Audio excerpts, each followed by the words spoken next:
Because of figs. In the summer, I like to lie in the grass and look at clouds and eat figs. Figs are soft and purple and delicious. Their juice runs all over my face, and I eat them till I'm so full I can't eat anymore.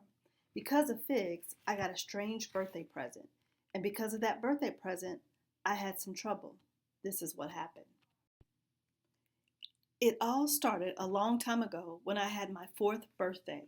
My father came home from work and said, "I have something for you, Julian. Go look in the car." I ran to look, and Huey ran after me, tripping on his shoelaces. When we looked in the back seat of the car, there was a tree, a small tree with just a few leaves. We ran back to my father. "A tree for a birthday present," I said.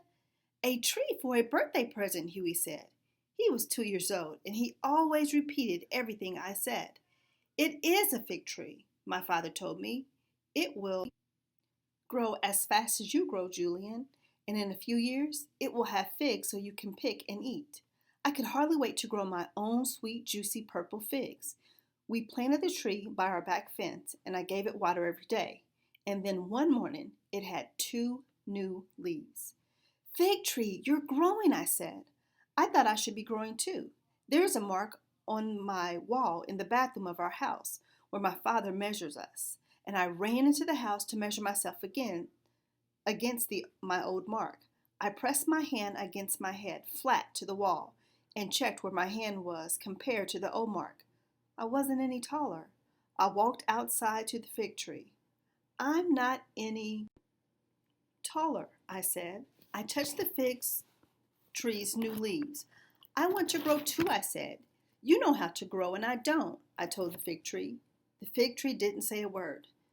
Maybe what makes you grow will make me grow," I told it. And very quickly, I picked the fig tree's new leaf and ate them. They tasted worse than spinach. I was pretty sure they would make me grow. I did a little growing dance around the fig tree with my hands raised high in the air. It worked. I stayed taller than Huey.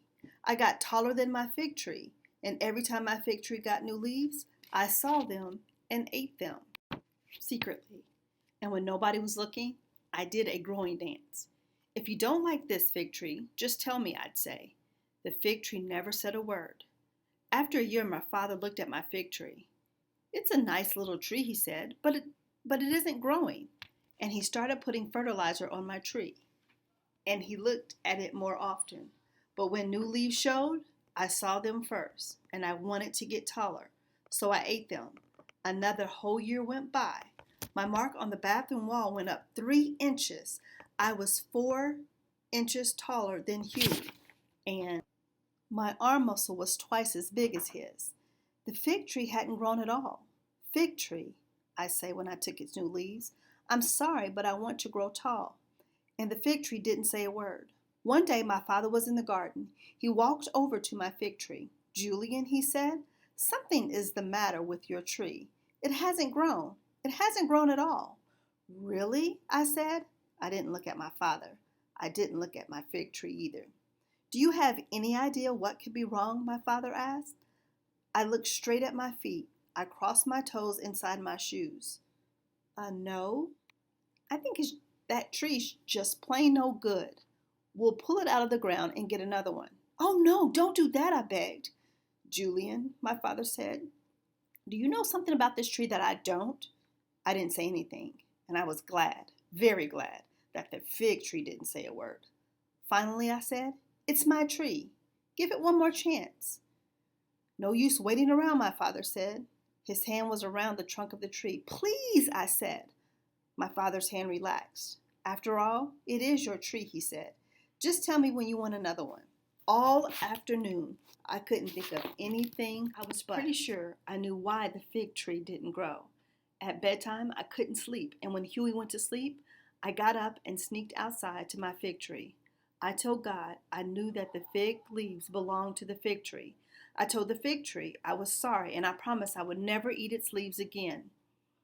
The fig tree didn't say a word, but the next week it got 2 new leaves and kept them.